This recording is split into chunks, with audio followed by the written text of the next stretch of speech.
molio da mi se stavi dokazni predmet 3D00445.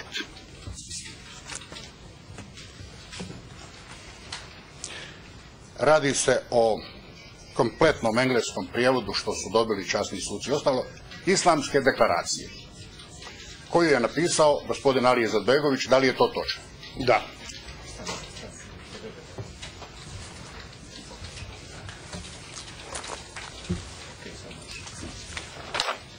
Da li ste pročitali Islamsku deklaraciju?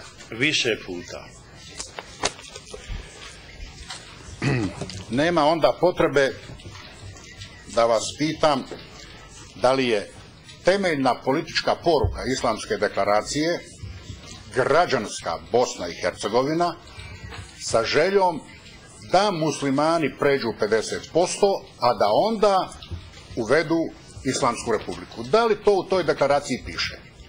Pa to je jedna teorijska knjiga, mogla bi se nazvati utopističkom, kao što su Saint-Simon ili John Locke, Owen pisali i tako dalje, jer tamo se nigdje ne spominju imena, ni države, ali se govori o jednoj teorijskoj razini kako bi muslimanski narod se ponašao u zemlji u kojoj je on većinski.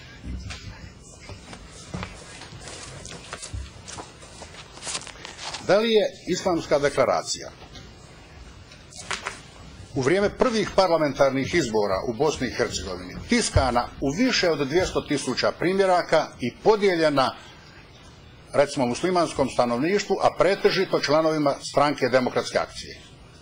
Sve je to točno, moram reći, ali taj tekst je nerazumljiv za ogroman dio stanovništva Bosne i Hercegovine, a osim toga moram vam reći da niko nije tada protestirao, ni komunisti koji su bili na vlasti, ni partneri u Jugoslaviji, i niko nije to shvatio ozbiljno. Ona je tiskana i kasnije će se još opetovati nekoliko puta. Ja potpuno vas razumijem, mnoge knjige u povijesti koje su nagovještavale određene stvari nisu ozbiljno uzete u obzir, ali je, dakle, potvrđujemo činjenica da je tiskana u 200.000 primjeraka, da je podijeljena pučanstvu, narodu, muslimanskog vjeroispovijesti, pretežito članova SDA. Da li je to točno?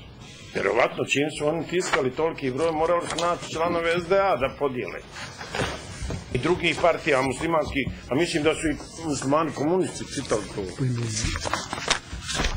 Ja bih vas molio sada da mi se stavi 3D004. Čekajte malo, gospodine Praljak, za ovu Islamsku deklaraciju. To je dosta veliki dokument. Molim vas, na kojoj stranici, odnosno u kojem odlomku stoji ono što vi želite da se usvoji u spis, jer nećemo naime usvojiti cijelu tu knjigu. Ja sam časni suci izdvojio stranice koje bi trebali ući u spis, a koje sam već u opening speechu kojeg sam imao preveo posebice, i ja ih mogu. To su stranice koje imaju paralelan hrvatski i engleski prijevod. Ona je data vama cjelokupna da možete imati uvid, dobijena iz Washingtonske knjižnice prijevod, a onaj dio koji ulazi u spis je zajednički prijevod hrvatski i engleski, a to je brojka 16 i tako. Ja mogu to naknadno, ako sad budem, mislio sam da to je vidljivo tu što treba ući u spis, jer je već bilo, evo Božo. Časni sude, to ćemo naknadno napraviti, iako mi mislimo da bi zapravo knjiga trebala cijela ući zbog konteksta, ali sa označenim stranicama koje su interesantne. Međutim, dok čekamo dokument na IKOT-u, i već kad sam prekinuo, ja bih upozorio da na stranici 52, red 21 do 23 je spomenuto ime svjedoka iz predmeta Nalitelić, koje smo kasnije imali zatvorenu sjednicu, pa bi taj dio trebalo zvanično zatvoriti prije isteka pol sata. Hvala. Da.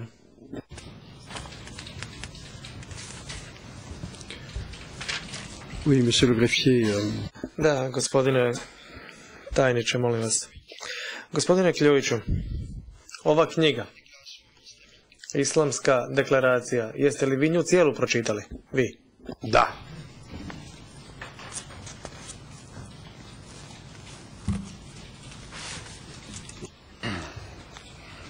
Ja bih molio da se sada stavi 3D 00447. To je tekst zakletve Patriotske lige. Moje pitanje glasi: da li je Patriotska liga osnovana 17.4. ili tu 1991. godine? Pa ja sam rekao malo prije da vam ja na to ne mogu odgovoriti. Radi se o ilegali i vi znate, na prostoru bivše Jugoslavije kad se završi rat, onda svi dokazuju da su još 2 godine prije toga bili aktivni i traže mirovine na osnovu priprema i rada u ilegali. Ne znam datum kad je točno formirana Patriotska liga. Hvala vam lijepa. Da li znate kako je glasila zakletva Ne znam. Patriotske lige? Ja pokazujem dokument zakletve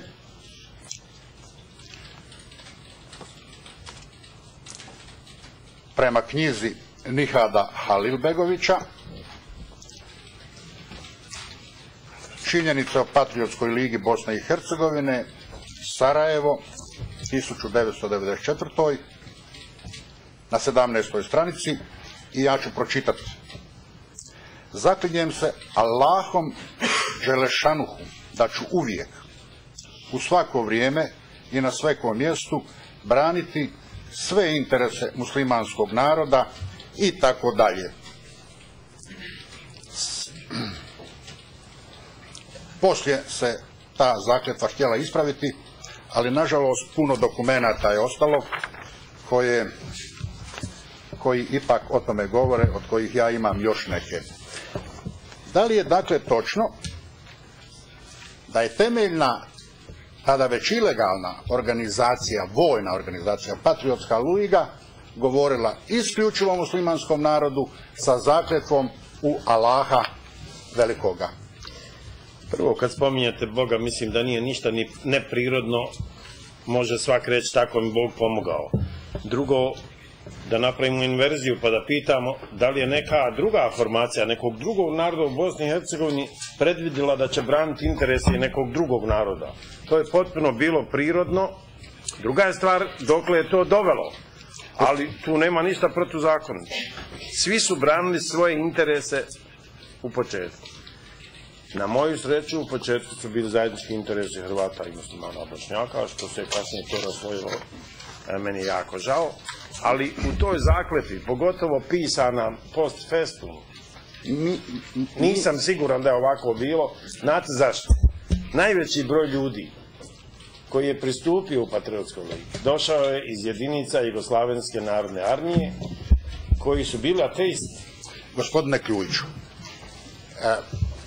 sva vaša objašnjenja su uglavnom točna, ali ja govorim, zakletva je prema knjizi muslimana glasila ovako kako ovdje piše. Da li je to točno? Ako ne znate, ne znate. Ne, ja isto znam kad sam pročitao koji točno. Hvala vam lijepa. Dakle, ja isto tako mogu, potvrditi, a imamo i dokumente, da nigdje u HVO, ne znam kod Srba, ne piše da se zaklinjemo Bogu, i svugdje piše da ćemo braniti i hrvatski i ostale narode, ali o tom potom. Hvala vam lijepa. Ja idem dalje i molio bih sada da se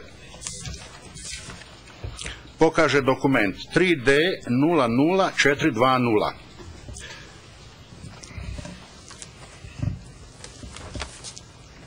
Taj dokument je već ovdje u sudu pokazan. Pokazala ga je gospođa odvjetnica Nika Pinter i on kaže da je 27.5.1992. godine donešena odluka o formiranju jedinica teritorijalne obrane i tu odluku je potpisao gospodin Alija Izetbegović, što se vidi na 3. stranici. Dokument je već pokazan, vi pogledajte molim vas samo 1. stranicu i recite da li je to točno. Nisam vidio prvu stranicu, čija je sjednica? Prva sjednica, Republika Bosna i Hercegovina, predsjedništvo Republike Bosne i Hercegovine. Ja ne vidim prvu stranicu. Vratite prvu stranicu. Evo prvu. Može li se vidjeti ko je prisutan?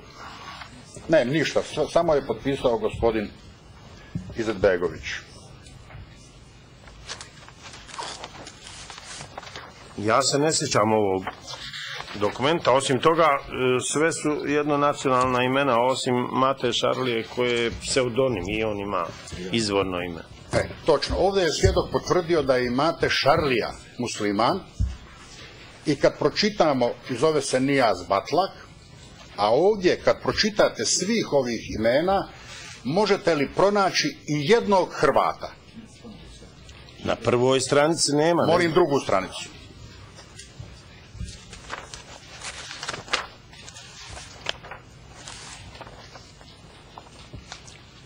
Pogledajte drugu stranicu.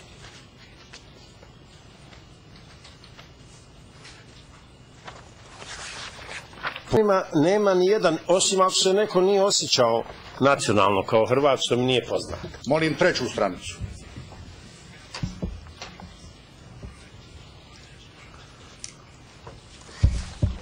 Ma da mu pomognem, ovo je samo napisano na memorandumu predsjedništva, ovo nije dokument predsjedništva, ovo je ad private dokument Izetbegović. Molim pokažite treću stranicu. Pokažite, molim, treću stranicu dokumenta.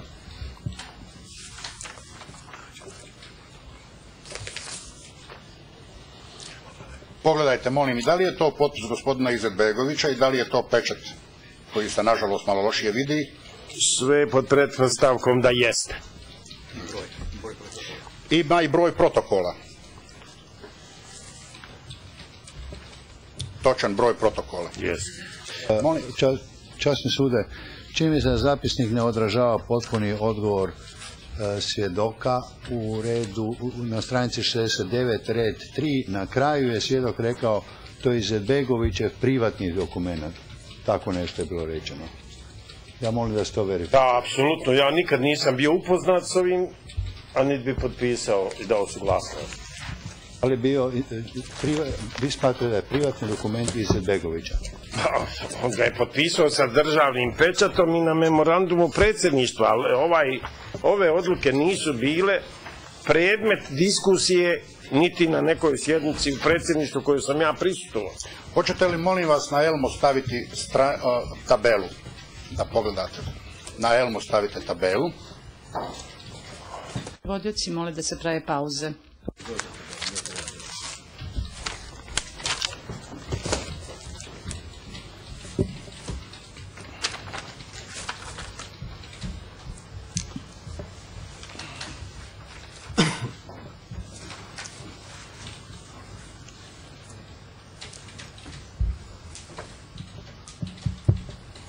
While you are looking at it. Sudija Treks, dok gleda ovaj dokument, želeo bih postaviti jedno pitanje u vezi sa ovim spiskom u izvesnoj meri, ali ja nisam u stanju da to u potpunosti shvatim. To se tiče različitih lokaliteta.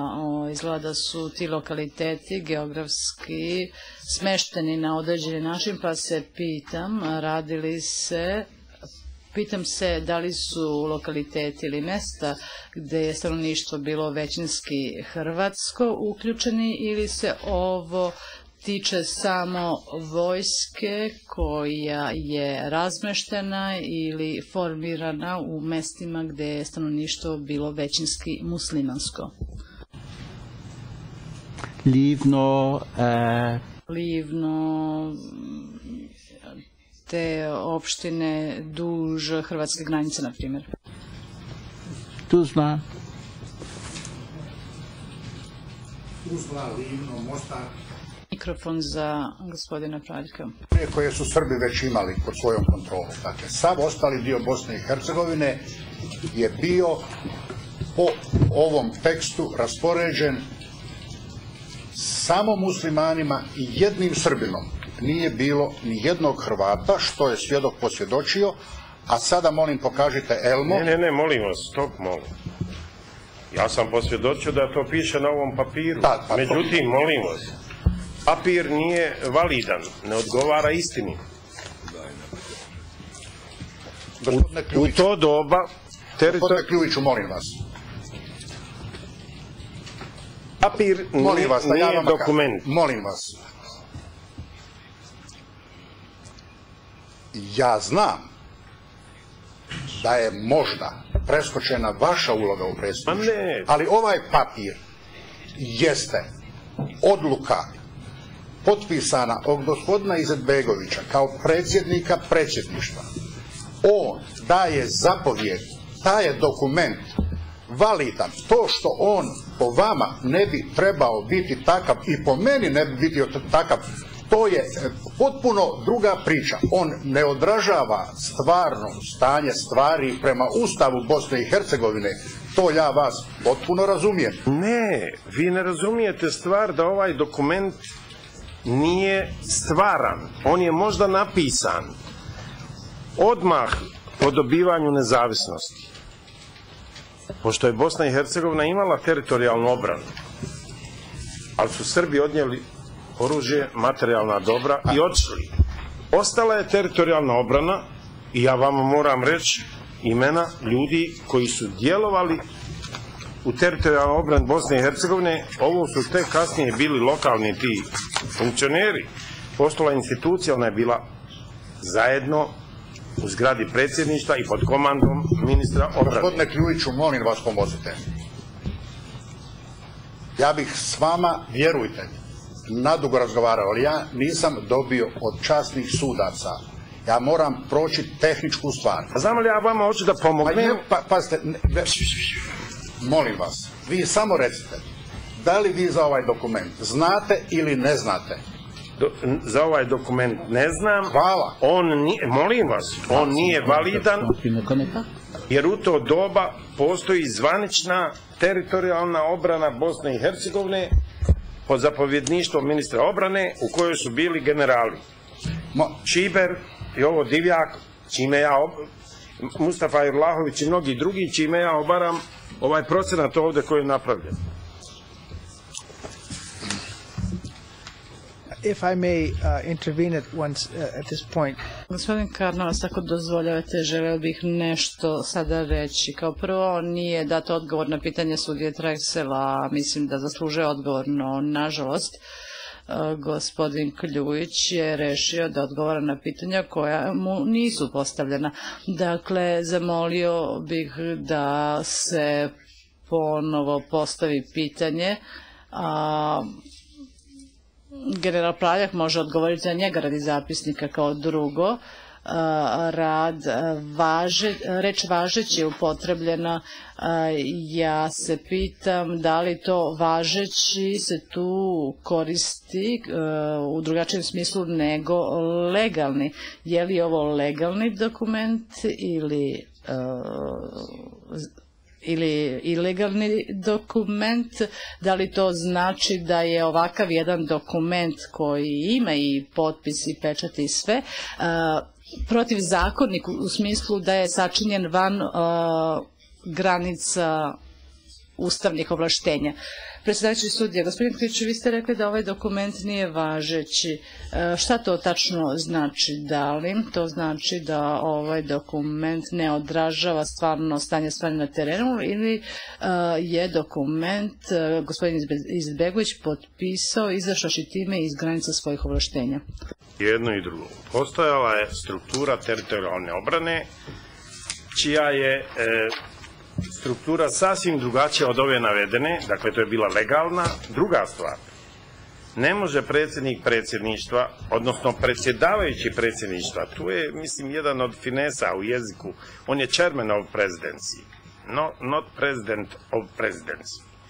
Ne može on imenovati niže vojne pozicije, jer to radi zapovjednik teritorijalne obrane. Prema tome i to dokazuje da ovo je ilegalan dokument, a što ima memorandum predsjedništva i žig predsjedništva, to je zloupotreba položaja. to, gospodine Kljujiću, i ja želim pokazati. A ja sam vam to potvrdio, ali vi ste tvrdili da je ovo jedini dokument. Ne, ja sam samo htio da vi meni kažete ovo što sam vas pitao. Da li vi za taj dokument znate, da li ga je potpisao Ali Izetbegović i da li ovo što unutra stoji sa brojem predsjedništva? Stoji. A dobro, ja ne mogu provjeriti sad protokol, znate. Ko tvrdi da je to tačan broj? Hvala lijepa. Pogledajte, molim vas sad. Prevodioci mole da se govori sporije i da se prave pauze.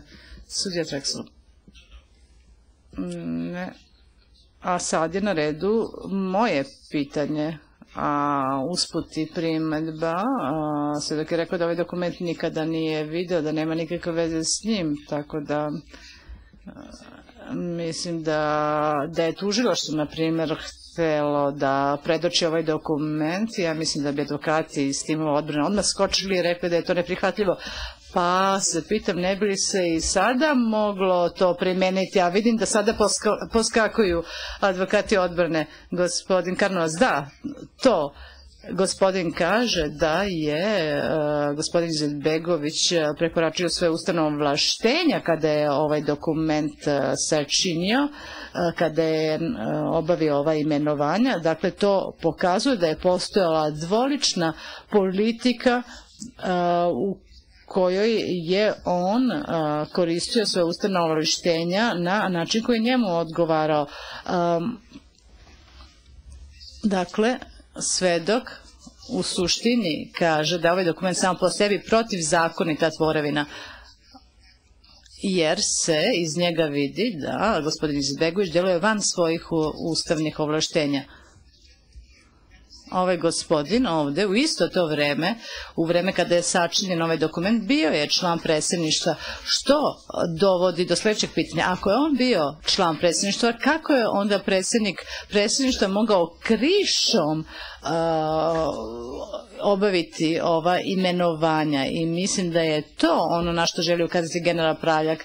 Dakle, a vaše pitanje je uistinu validno, a to je da li su ova mesta bila pod kontrolom muslimanskih većina ili je to bio slučaj u nekim drugim mestima. Dakle, ja mislim mislim da je zbog toga važno dati priliku svedoku da odgovori na ovo vaše pitanje, zato što je važno pokušati da shvatimo šta je svrha, šta je želeo gospodin Izetbegović postići time što je sačinio ovakav jedan dokument i krišom, izlazeći iz okvira svojih ustavnih ovlaštenja, imenovao te osobe. Sudija Treksel, ja ne dovodim u sumnju ono što je rekao svedok, ja sam to tako shvatio. Ovo što ste vi sada rekli je tačno način, odražava moje shvatanje onoga što je rečeno, nego pitanje na koje general Praljak nije odgovorio je sljedeće. Pokušat ću da ga postavim malo preciznije. Možete li mi na ovom spisku pokazati imenovanja ili formiranje vojnih formacija namenjenih Grudama i Livnu? Well, Mr. Petković may answer. Može i gospodin Petković odgovori ako on bolje zna odgovor na to pitanje. Ne zna bolje odgovor. Nema. Taj se dio odnosi točno na većinsko muslimansko stanovništvo. On nije ovo postavio za Grude jer su većinski Hrvati, nego samo za one predjele za koje je smatrao da pretežito žive muslimani. Ja bih molio sada da se na Elmo stavi 3. stranica tog dokumenta, jer je ispušten, jedan dio nije fotokopiran. Ja bih molio da to gospodin Kljujić vidi na dopisan tekst, ali je Izetbegovića rukom pored.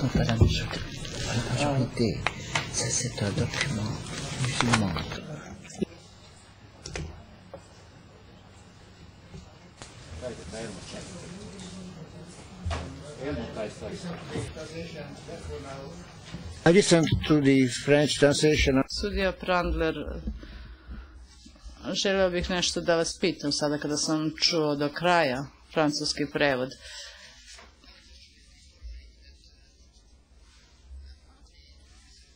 Pitanje glasi, Gospodin Kljujić je pre par trenutaka pomenuo ovaj dokument i rekao je da se radi o memorandumu.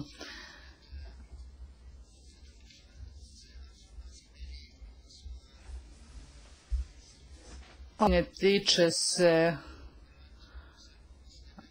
upućeno je pre svega onima koji govore hrvatski ili srpski ili bosanski jezik.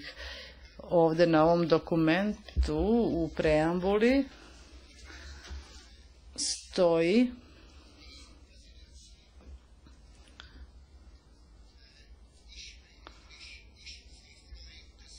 da ime predsjedništva izdaje sljedeću odluku.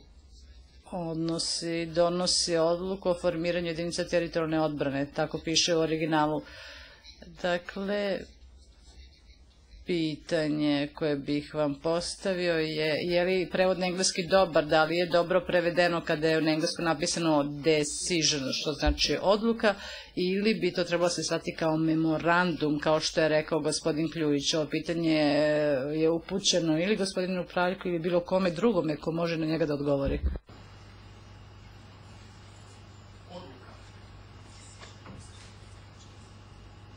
To je odluka. On odlučuje. Odluka je konačna, jasna i precizna. Molim vas. Časni sude, ako dopustite samo 2 riječi obrazloženja pojma memorandum.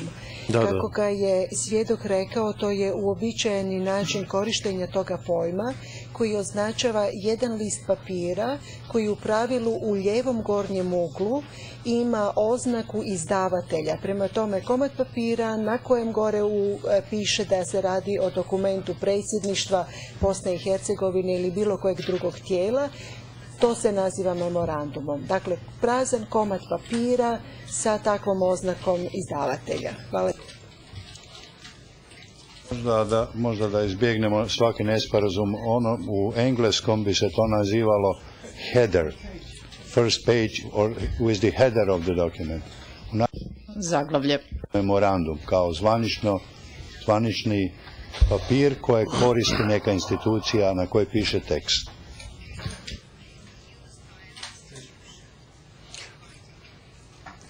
Monsieur Scott. Izvolite, gospodine Scott. Tužilac, hvala vam, časni sude, nekoliko stvari.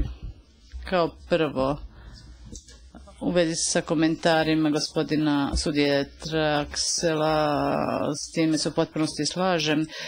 Celo popodne se to dešava, pokazuju se svedoku dokumenti o kojima on nema nikakvih ličnih saznanja.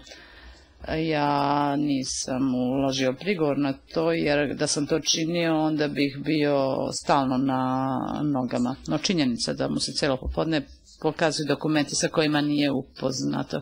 S druge strane, mislim da nije u redu da advokat ustane i da kaže ja mislim da je svedok htio da kaže to i to. Mislim da je to nešto što se može reći, ali u završnoj reči. Treće, mislim da nije u redu da gospodin Praljak ili gospodin Petković ili bilo ko drugi ustaje sa svoje stolice, sa klupe i da svedoči. Ako oni budu hteli da svedoče, onda treba da pređu na klupu za svedoke, a ne na klupu za optuženike, i onda ćemo imati priliku da ih unakrasno ispitamo. Broj 4, ja ne shvatam u čemu je relevantno svega ovoga. Mi smo proveli celo posle podne diskutujući o nebitnim stvarima. Ja ne razumijem na koji način je progon muslimana iz Mostara, u čemu je ovo relevantno za program muslimana iz Mostara u junu 1993. godine. Ja ne znam kako je odbrana raspodelila međusobno vreme. Gospodin Praljak ispituje već najmanje 50 minuta. Ja bih želeo da imam vremena za dodatna pitanja, a ne znam da li će mi uopšte išta ostati nakon što odbrana iskoristi sve vreme. Predsjedavajući, izvolite, gospođo Nožica. Smatram da je logično da je tužilac u ovom trenutku ustao da interveniše, da objasni mišljenje gospodina Treksla izneseno. Međutim, ja moram reći, ne zato što je u nastavku mene spomenuo, nego što smatram da je principijelno Ovo što je upravo rekao sudac Sprengel, ovdje na prvoj stranici piše na ovom dokumentu da ga je donijelo predsjedništvo. Kada sam vidjela dokument, sad ne vidim prvu stranicu, mislim da je to 5. mjesec 1992. godine. Gospodin Stjepan Kljujić je u to vrijeme bio član predsjedništva. On je morao da bude na ovoj sjednici ili na narednoj kad je usvojen zapisnik. Prema tome, gospodin Kljujić je trebao da zna i treba da zna za ovaj dokument i nema pogodnije osobe koja bi nam rekla da li je ovaj dokument donesen na sjednici predsjedništva ili ne. Časni suci, ja bi samo na kraju htjela dodati jednu rečenicu, da je ispitivanje koje je rađeno popodne rađeno sa najboljim znanjem i najboljim poznavanjem optužnice, pa me čudi ovakva opaska tužioca. Samo jednu stvar, časni sude, molim vas da se vrati dokument na prvu stranicu, da skratimo priču. Prva stranica u headeru dokumenta jasno navodi ko je naveden kao izdavatelj dokumenta. I to su činjenice kojima ne može govoriti. Ja se neću upuštati dalje u odgovor tužitelja jer uzimam vrijeme mom klijentu, ali mislim da je relevantnost svega skupa sasvim očita. Ja. Dobro. Gospodine Kljujiću, mi smo puno vremena proveli baveći se ovim dokumentom. Ovaj dokument koji nosi naslov Odluka o formiranju jedinica teritorijalne obrane ima potpis, ima i žig koji pokazuje da je predsjednik predsjedništva osoba koja je taj dokument potpisala. U preambuli uvoda piše da se on zasniva na članku 41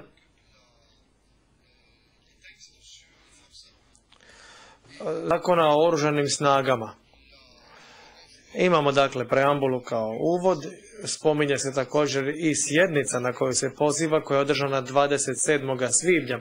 S tim da moramo uzeti u obzir i to da je taj dokument također od 27. svibnja. To znači da se razumno može zaključiti da je sjednica predsjedništva bila 27.5. i da je toga dana predsjednik predsjedništva potpisao ovu odluku. Jeste li vi bili nazočni na toj sjednici predsjedništva, da ili ne? Ja sam bio u Sarajevu, nisam imao gdje biti nego na sjednici predsjedništva, pošto sam za vrijeme agresije na Bosnu i Hercegovinu stanovao u predsjedništvu. Dakle, ja sam bio u zgradi. Međutim, ne sjećam se da smo bili... Dobro. Sjećate li se sjednice na kojoj je gospodin Izetbegović rekao da treba formirati jedinice teritorijalne obrane ovako kako vidimo iz ove odluke? Sjećate li se vi toga ili ne? Kad pogledam listu ovih koji su imenovani, mnogi od njih su bili šefovi nekih grupa koji su s manje ili više uspjeha branili zemlju. Sad je njih trebalo inkorporirati u sistem.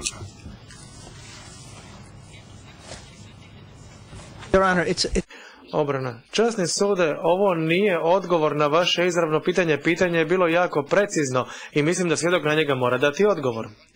Sudac, da, općenito govoreći, moja pitanja jesu jako precizna. No, moje pitanje, dakle, glasi sada ovako. Jeste li vi u nekome trenutku čuli na predsjedništvu da treba formirati jedinice teritorijalne obrane ovako kako se one vide navedene po mjestima, dakle u Zenici, u Sarajevu i tako dalje i tako dalje? Nastojali da formiramo takve jedinice, ali nikada ne bih pristao na ova imena, niti sam bio na ovoj sjednici kad je ovo dato, ako je bilo na sjednici. Jer je upitno, možda je napisano van sjednice. Da, dobro. I zadnje pitanje. Vi ste odgovorili, ali hoću da to sasvim dobro i jasno uđe u zapisnik. Da li je predsjednik predsjedništva imao ovlasti donijeti odluku o osnivanju jedinica teritorijalne obrane. Izgleda da ste vi kazali da nije, da to nije bio njegov posao, njegova zadaća. Molim vas, koji je vaš definitivni stav s tim u vezi?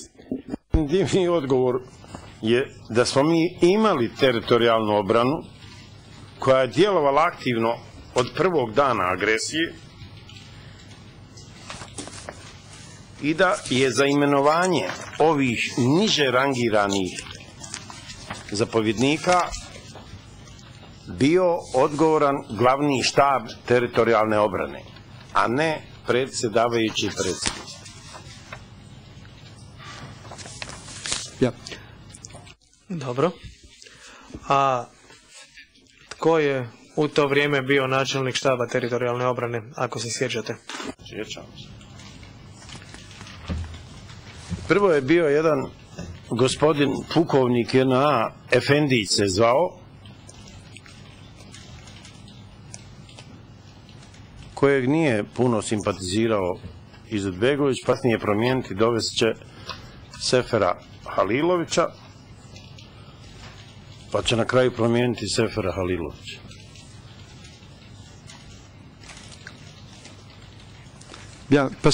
Dobro, jer možda je promaklo svima u ovome dokumentu, ali mislim ipak da nije. U zadnjem pasusu se daje jedna uloga ministru obrane koji treba organizirati zapovjedanje tim jedinicama. Tko je u to vrijeme bio ministar obrane, recite ako se sjećate? Kodoko. C'était un Croate ou un... Je li on Hrvat ili musliman? Je Hrvat.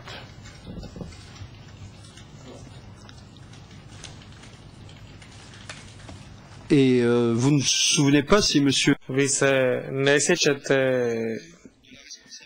da li je gospodin Jerko Doko možda samo razgovarao o svojim zaduženjima, o zadaćama da treba organizirati te jedinice? Ma sjećam se, svaki dan smo bili zajedno, pa to je ratno stanje, mi smo po cijeli dan u zgradi. Trebalo je sve te momke koji su imali patriotsko osjećanje, ali nisu imali naobrazbe, a neki su prije rata bili moralni delikventi, trebalo je sad ustrojiti u jedan sustav teritorijalne obrane, trebalo im je pomoć i to je bilo u stvari formiranje armije Bosne i Hercegovine. Dobro, prije pauze, a nakon toga će nam ostati samo sat vremena. Zadnje pitanje koje je bio spomenuo gospodin Scott kao i gospodin Praljak. Koliko je zapravo, gospodine Praljak, ovo relevantno? Što vi zapravo hoćete postići ovim dokumentom? Temelj optužnice časti i suci je udruženi zločinački pothvat koji se temelji na premisama da je hrvatsko rukovodstvo i ova šestorica koje sjede ovdje 92. godine i 93. godine i 94. godine radila isključivo na izdvajanju dijela Bosne i Hercegovine, da su muslimani bili ti koji su zastupali cijelu Bosnu i Hercegovinu, da smo mi separatisti, da je naša misao filozofsko utemeljenje promatranja rata i sudbine hrvatskog naroda prouzročilo sva ona zla i zločine koji su se na tom teritoriju od tog vremena pa nadalje pojavljivali.